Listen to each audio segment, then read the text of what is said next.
Welcome back to Primetime News. This is Shekina. Before getting started, let's watch the headlines.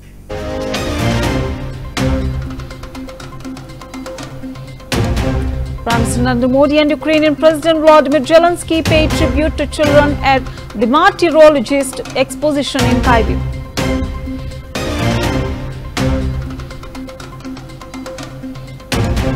Prime Minister Narendra Modi arrived at Kyiv Central Railway Station on August 23 from Poland.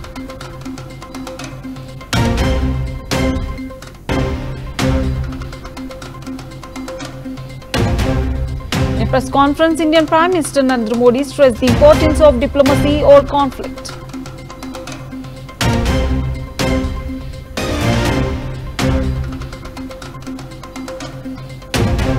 On August 23, 2023, Chandrayaan-3 lander completed a soft landing on the moon, making India the fourth country to land on the moon and the first to land on the lunar south pole. Dr. S. Somnath, chairman of ISRO, outlines a 25-year vision to expand the economy and advance technology.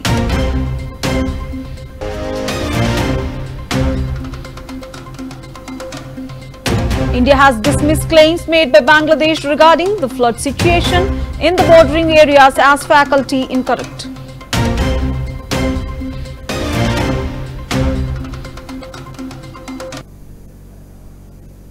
Well, those are the top headlines. Let's get into the details. Marking the significant uprise in space sector, India is celebrating its first ever National Space Day on August 23. Highlighting broader impact of space exploration, the theme of the day is Touching Lives While Touching the Moon, India's Space Saga on 23 August 2023. India achieved a historic milestone when the Chandrayaan-3 lander completed a soft landing on the moon. This remarkable accomplishment made India only the fourth country to accomplish this feat and first to land on lunar south pole. In recognition of the achievement, Prime Minister Narendra Modi declared August 23 as National Space Day. Prime Minister Modi, while taking to X, extended greetings to the people of India on the occasion of the first National Space Day. Indian space sector has set its eyes on the most awaited Gaganyaan mission, which is slated to be launched in 2024 to 25. फहराया उस दिन को अब Hindustan national space day के रूप में मनाया जाएगा।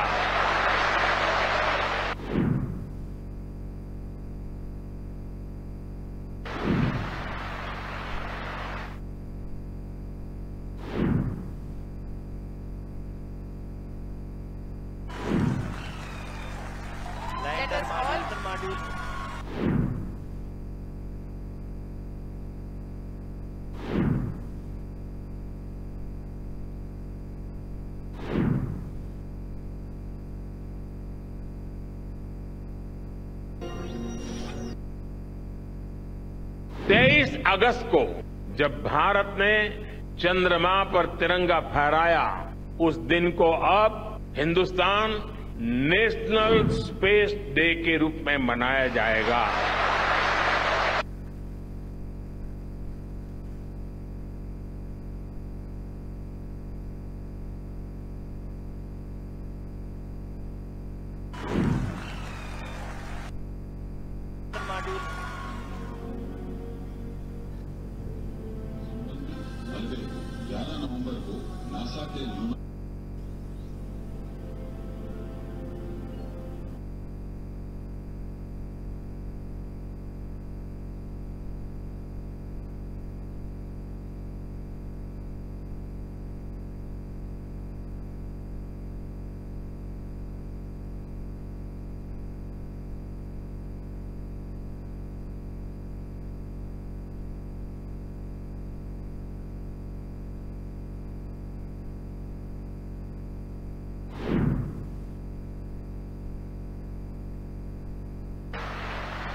हमारी युवा पीढ़ी को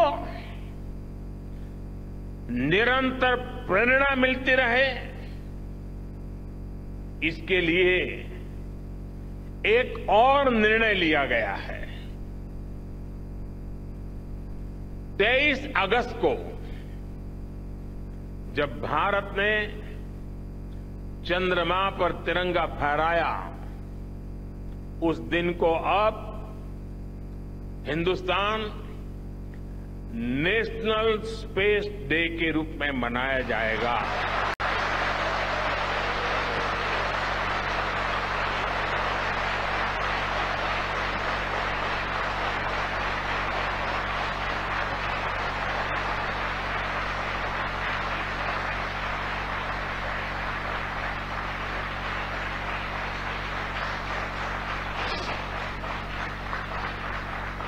Ten, 9, 8, 7, 6, 5, 4, 3, 2, 1, 0.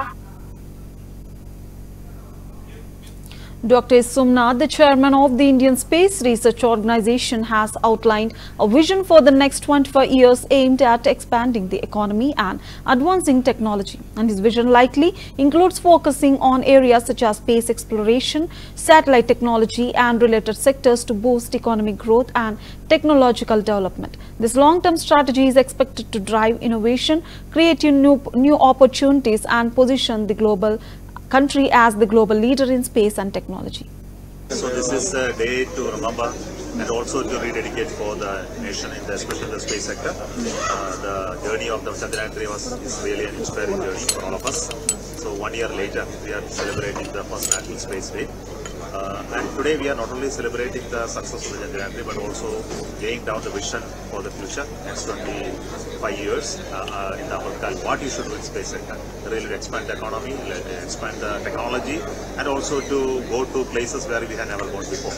So that's the message, and basically we look at this day as an inspirational day for young people, students and researchers to work in space sector, and also to support the new entrepreneurs who are coming in, like the startups and other people who are trying to make this to the space. So this is a day to remember and also to rededicate for the nation, especially in the space sector. The journey of the Chandrayaan-3 is really an inspiring journey for all of us. So 1 year later, we are celebrating the first National Space Day.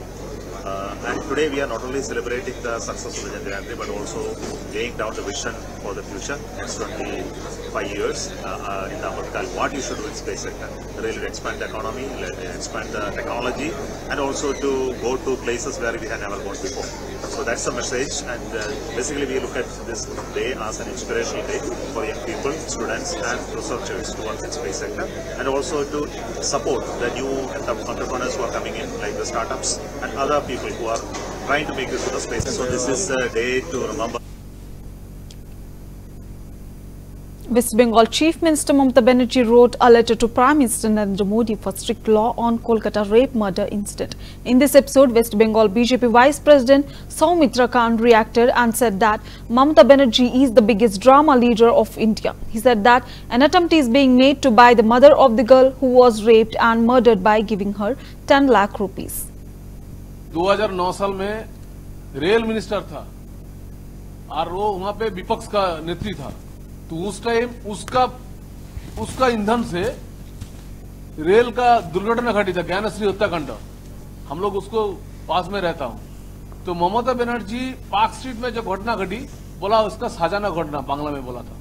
फिर जब कामदून में हुआ, बोला नहीं, उसका कुछ नहीं होगा। सबसे बड़ी बात है, इतना बड़ा नौटंकी नेत्री पूरा भारत में नहीं, पूरा विश्व में मिलेगा नहीं आपका। पूरा विश्व का सबसे बड़ा नौटंकी नेत्री है ममता बंदोपाध्याय। ये सोचना पड़ेगा, ये जो लेटर दे रहे हैं ना, पूरा नौटंकी है।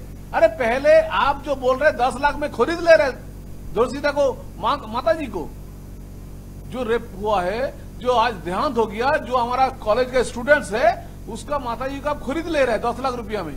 और सबसे बड़ी बात बोल रहे हैं, पूरा देश को खतरा करने को, जितने सारे रोहिंगा, इसका पीछे भी रोहिंगा है, इसका पीछे भी आप कास्ट वाइज देखेंगे तो इसका पीछे भी आपको पता चलेगा इसका पीछे कौन कौन रुकने के लिए कोशिश कर रहे हैं। इसके लिए इसका पीछे कौन जात भाई है, कौन क्या है, इसमें देखिएगा तो देखिएगा रोहिंगा भाई है। तो इसलिए ममता बनर्जी इसका विचार ना हो जाए, उसके लिए कोशिश करेगा। Former Andhra Pradesh Chief Minister and Yuvajana Shramika Raitu Congress Party President Y.S. Jagan Mohan Reddy met people who injured in a reactor explosion incident in Andhra Pradesh, Anakapalli on August 23. 3 people dead and 17 others were injured in a reactor explosion incident at a company in Achutapuram, SEZ on August 21.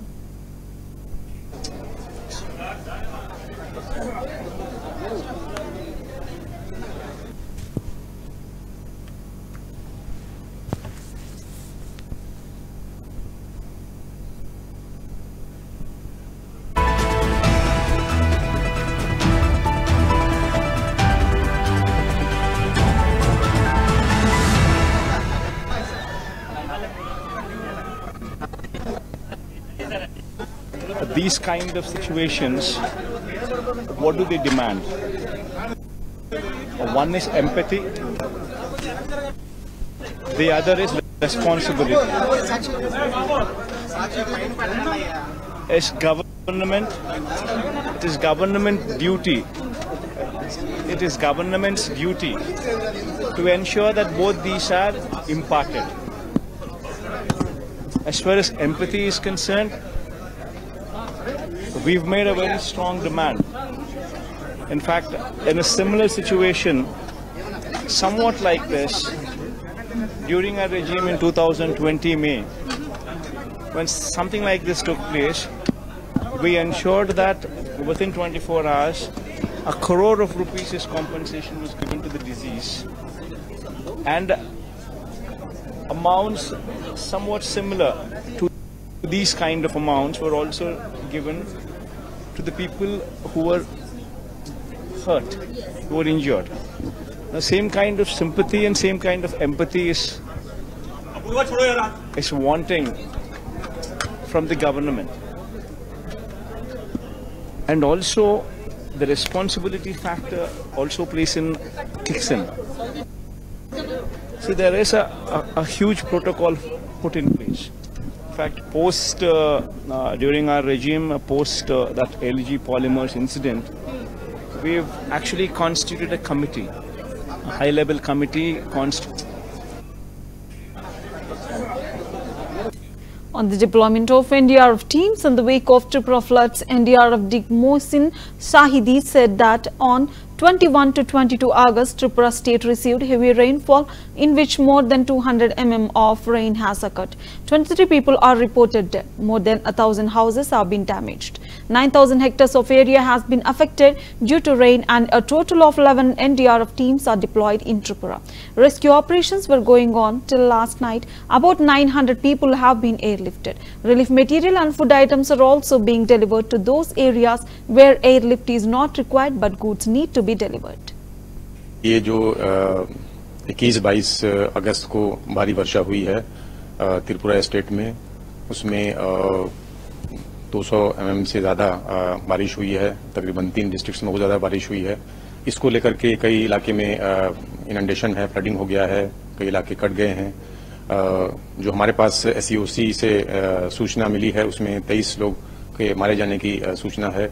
तकरीबन 1000 से ज़्यादा घर जो है वो damage हो गए हैं और कई रिलीफ शेल्टर्स बनाए गए हैं। तकरीबन 500 से ज़्यादा रिलीफ शेल्टर्स ऑपरेट किए जा रहे हैं इस समय और काफ़ी लोगों को वहाँ पर मदद मिल रही है।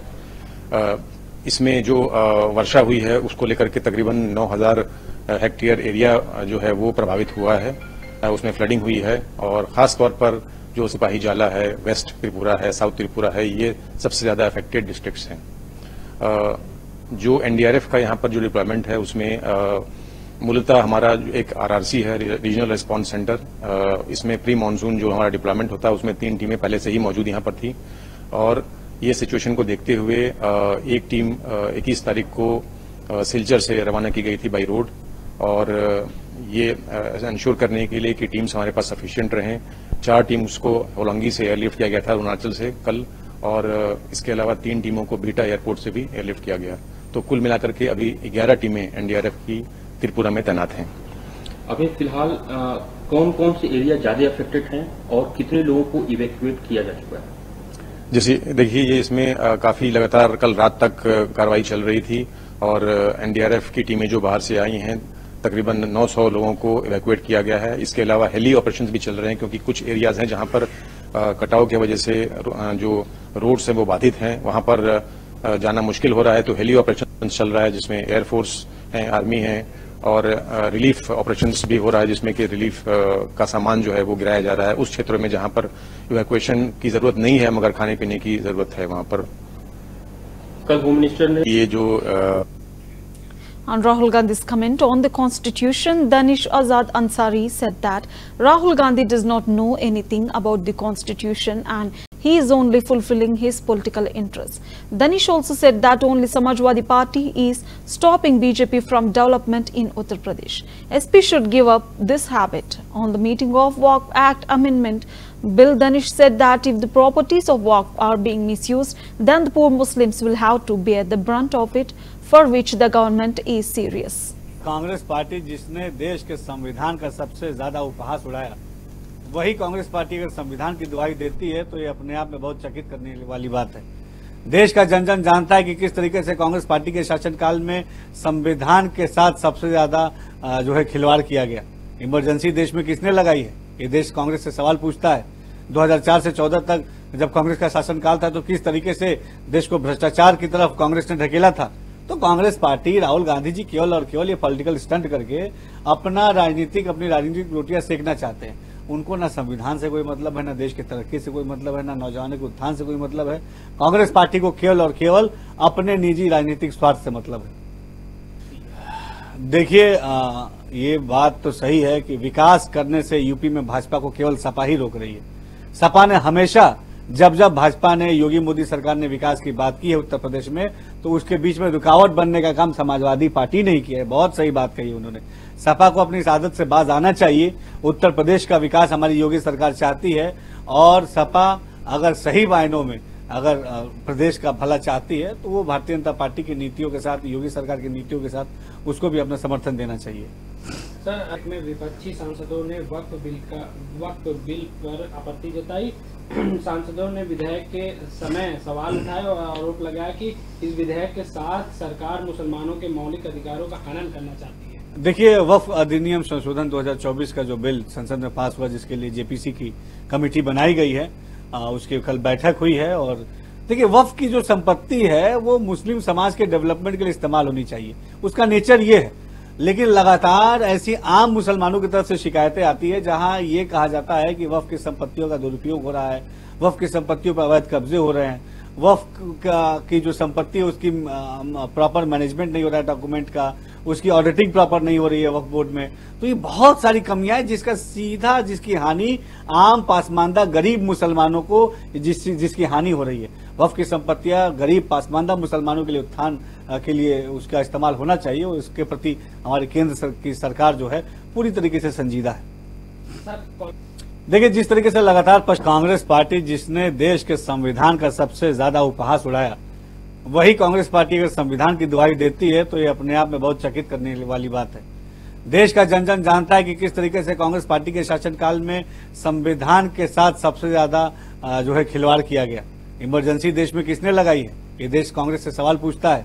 2004 से 14 तक जब कांग्रेस का शासनकाल था तो किस तरीके से देश को भ्रष्टाचार की तरफ कांग्रेस ने ढकेला था। तो कांग्रेस पार्टी, राहुल गांधी जी केवल और केवल ये पॉलिटिकल स्टंट करके अपनी राजनीतिक रोटियां सेकना चाहते हैं। उनको ना संविधान से कोई मतलब है, ना देश की तरक्की से कोई मतलब है, ना नौजवानों के उत्थान से कोई मतलब है। कांग्रेस पार्टी को केवल और केवल अपने निजी राजनीतिक स्वार्थ से मतलब है। देखिए, ये बात तो सही है कि विकास करने से यूपी में भाजपा को केवल सपा ही रोक रही है। On the case of molestation and threats to a female resident doctor by a senior resident doctor at SMS Medical College, Jaipur, the hospital's principal, Dr. Deepak Maheshwari, has said that after discussion, the Women Harassment Committee of a hospital has immediately suspended the senior doctor and now the police will do its job. देखिए, हम सब लोगों ने जो doctors का ये है कि थोड़ी बहुत देखिए रेजिडेंट स्ट्राइक पे जाते हैं तो थोड़े बहुत लोग तो ऑपरेशंस जो नॉन अर्जेंट होते हैं या जिनमें इमरजेंसीज नहीं होती हैं वो थोड़े से तो पोस्टपोन होते ही होते हैं। लेकिन अब हम सबका ये प्रण है कि विद इन 7 डेज ये सारी पेंडेंसी निपटा देंगे और रेजिडेंट्स की जो जेन्युइन मांगी थी सरकार ने आगे बढ़कर उनको माना है। और पूरे देश में आज यही माहौल है कि डॉक्टर्स की और पैरामेडिक्स की सुरक्षा वर्क प्लेस पे सुनिश्चित की जाए। तो हम सब भी उसी में सिंक हैं।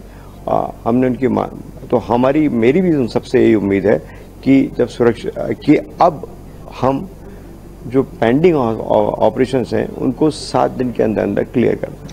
दूसरा सवाल था मेरा, सर रेजिडेंट ने एक शिकायत आपको दी थी, हालांकि आपने उसमें जांच भी की है और पुलिस को भी जा चुकी है, उसमें कुछ अपडेट है? देखिए, उस महिला रेजिडेंट ने जो जांच की थी तो जो महिला उत्पीड़न कमेटी है हमारे SMS की, उसने उस पर उन लोगों ने उस पर विचार विमर्श किया महिला से और जिसके खिलाफ शिकायती दोनों से स्टेटमेंट लिए, उन्होंने कुछ रिकमेंडेशंस दी। उन रिकमेंडेशंस के हिसाब से उसको रेजिडेंट को रिपोर्ट आते ही हमने टर्मिनेट कर दिया, जिसके सस्पेंड कर दिया, इमीडिएटली हमने उसको सस्पेंड कर दिया। अब जहां तक पुलिस प्रशासन का बात है, पुलिस अपने हिसाब से कार्य करेगा। वो जो डॉक्टर हैं वो पुलिस कार्रवाई कितनी चाहती है और किस हिसाब से होगी, हम इस बात के लिए हम लोग बिल्कुल मतलब पूरी तरह से हमारी कोशिश रहेगी कि वो महिला रेजिडेंट परेशान ना हो, उनको वर्क एटमॉस्फेयर सेफ और साउंड सेफ मिले, उनको किसी तरह से कोई परेशान ना करें। ये बात हमने सुनिश्चित कर दी है। अब वो उस पर लड़के पे कार्रवाई कर दी है। उस कार्रवाई का जो मैग्नीट्यूड है वो डिसिप्लिनरी कमेटी तय करेगी, बट अभी आते ही रिपोर्ट्स को तुरंत सस्पेंड कर देते। देखिए,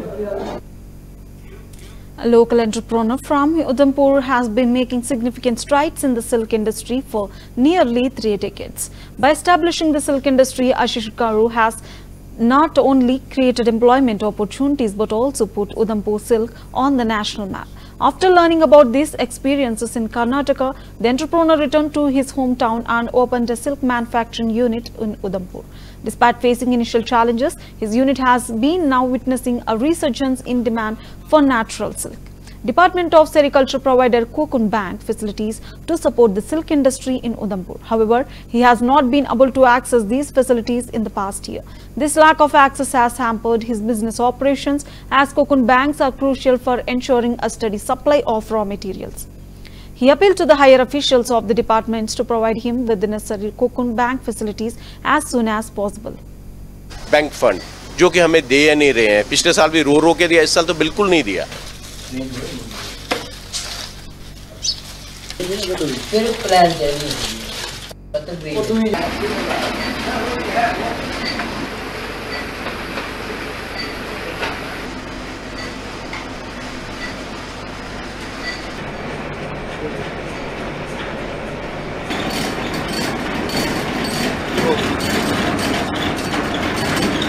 मैं अपना सिल्क यूनिट पिछले 30 सालों से चला रहा हूँ, तो मैंने एम्प्लॉयमेंट तो मैंने काफ़ी दी। मैंने लोकल यहाँ की लेबर लेडीज़ को भी ट्रेन किया।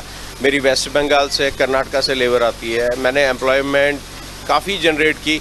लोकल लेबर में थोड़ी सी तकलीफ ये आती है कि मैं ट्रेन करता हूँ, उनकी मैरिज हो जाती है लड़कियों की, तो चला रहे हैं। लोकल भी है, बाहर की लेबर भी है, तो मिलजुल के हम काम चला रहे हैं। देखिए जी, ये जो मैं बेसिकली आई प्रेफर उधमपुर की खुप्पी जो है मैं प्रेफर करता हूँ, क्योंकि एक तो उधमपुर डिस्ट्रिक्ट की कोकून जो है सबसे अच्छी है, जितनी भी हमारी J&K की कोकून है। और बीइंग लोकल हम चाहते हैं कि ट्रांसपोर्टेशन बढ़ जाती है। काम में काफ़ी मेहनत है। आपको कोकून मार्केट में कोकून परचेज करनी पड़ती है, उसके बाद इसको स्टोर करना पड़ता है।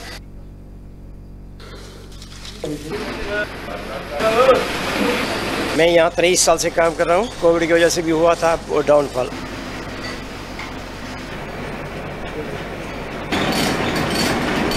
गवर्नमेंट का है प्लान में, अगर वो करेंगे तो हम भी चलेगा। मैं अपना सिल्क यूनिट पिछले 30 सालों से चला रहा हूँ। बड़ा ही एडवेंचरस काम है silk. Regarding the rape and murder of a female doctor in Kolkata's Arjikar Medical Hospital, BJP leader Bharti Ghosh said that such a big incident happened and Mamata Banerjee's government has not done anything yet. Yesterday, Supreme Court Justice J.B. Padwala said that he has not seen such a case in 30 years. देखिए, ममता बनर्जी का सरकार इतने बड़ा घटना घट गई, कुछ किया नहीं। कल सुप्रीम कोर्ट का जस्टिस J.B. पारदीवाला ने बोला कि ऐसा केस उन्होंने 30 साल में, उनका लाइफ का 30 साल में देखा नहीं, और क्लियरली बोला कि Bengal not following the criminal procedure code. अगर ममता का गवर्नमेंट और ममता बनर्जी खुद कोई आइन, कानून, लॉ इनको सम्मान नहीं करेगा, कोड ऑफ क्रिमिनल प्रोसीजर को फॉलो नहीं करेगा, तो क्यों और एक्स्ट्रा लॉ क्यों मांग रही है? आज आप देखो, जो संदीप घोष है, जिनका अगेंस्ट में इतना एलिगेशन है, उसको आरजी कोर से उठा के ट्रांसफर करके नेशनल मेडिकल कॉलेज में दे दिया। और वहां जब आवाज उठा पब्लिक का, स्टूडेंट का, कि हम इस कॉलेज में इसको घुसने नहीं देंगे, फिर उसका ऑफिसर ऑन स्पेशल ड्यूटी करके बैठा दिया कि तुम बैठ के तनख्वाह लो। तो ममता सरकार और एक एक्स्ट्रा लॉ मांग के क्या करेंगे? और ममता सरकार को ये पता होना चाहिए, ममता बनर्जी को ये पता होना चाहिए कि उनको अगर कुछ चाहिए कि जजमेंट पीरियड कम हो या हार्शर पनिशमेंट हो, वो तो कर सकते हैं। उनका फुल असेंबली है, असेंबली में लॉ पास करा के कर सकते हैं, जैसा आंध्र प्रदेश ने किया है दिशा एक्ट लेके 21 दिन में 21 डेज में पूरा इन्वेस्टिगेशन और जजमेंट खत्म करना। महाराष्ट्र भी सेकंड स्टेट है, उनके सेम चीज किया है शक्ति क्रिमिनल लॉ अमेंडमेंट से। तो बंगाल क्यों नहीं करेगा? बंगाल भीख मांगेगा क्या प्रधानमंत्री से? आप ये करो वो करो। तो ममता जी आप क्या करोगे? आप रेपिस्ट को शेल्टर दोगे, आप क्रिमिनल को शेल्टर दोगे, आप सारा सब एविडेंस प्रमाण खत्म कर दोगे, आप जो अपराधी है आरोपी है उनको बचाने का कोशिश करोगे, उनका बड़ा पोस्टिंग दोगे और प्राइम मिनिस्टर का चिट्ठी लिखोगे, आप रिजाइन कर दो। अच्छा, कम इजी होगा आपके लिए, आप रिजाइन कर दो, आप छोड़ दो। और जिसको ये जिम्मेदारी हो कि वो अपराधी को पनिशमेंट दे, और ये जो स्टेट है Bengal, state of Bengal, West Bengal, इसको अपराध मुक्त करे, उनको जिम्मेदारी लेना चाहिए। आपको resignation. Jharkhand BJP President Babul Almarandi targeted Hemant Soren. Babul Almarandi said that the Chief Minister is scared of the youth of Jharkhand. He knows that now the people of Jharkhand have decided to remove Hemant Soren, so he is scared and frightened. पूरे उत्तराखंड के नौजवानों से घबरा गए हैं और इसलिए आप देख रहे होंगे कि मैदान में भी कटेली तार लगा दिया। इससे तो समझ में आता है कि उनकी जो घबराहट है, उनको पता है कि अब झारखंड की जनता ने ठाना है हेमंत सोरेन को हटाना है, और इसलिए वो डरे हुए हैं, सहमे हुए हैं, और इसलिए उनको आप देख रहे होंगे जगह जगह पर रोक भी रहे हैं लोगों को, और कांटेले तार भी लगाए हुए हैं। अब ये तो समझ में आता है, उनकी घबराहट ये साफ दिख रही है। सर, ये रैली कितना सफल? तो ये रैली तो सफल हो गया भाई, जब आप जगह जगह पर रोक रहे हैं लोगों को, आने वालों से, गाड़ी वालों को धमका रहे हैं, चाहे वो रात भर हम लोग देखे जामताड़ा हो, दुमका हो, पाकुड़ हो, साहेबगंज हो, गोड्डा हो, Deogarh. Well, these are the details. Before concluding, let's take a look at the headlines once again.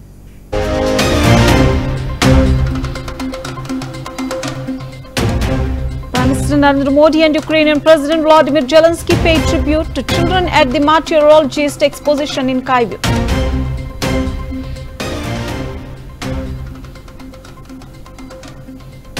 Prime Minister Narendra Modi arrived at Kyiv Central Railway Station on August 23 from Poland.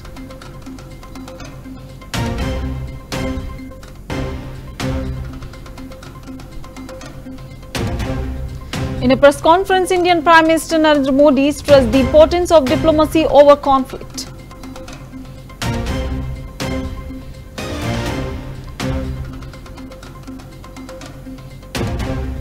On August 23, 2023, Chandrayaan-3 lander completed a soft landing on the moon, making India the 4th country to land on the moon and also the first to land on the lunar south pole.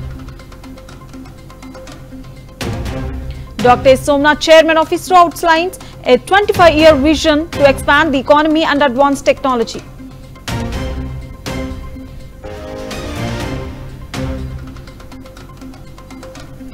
India has dismissed claims made by Bangladesh regarding the flood situation in the bordering areas as factually incorrect.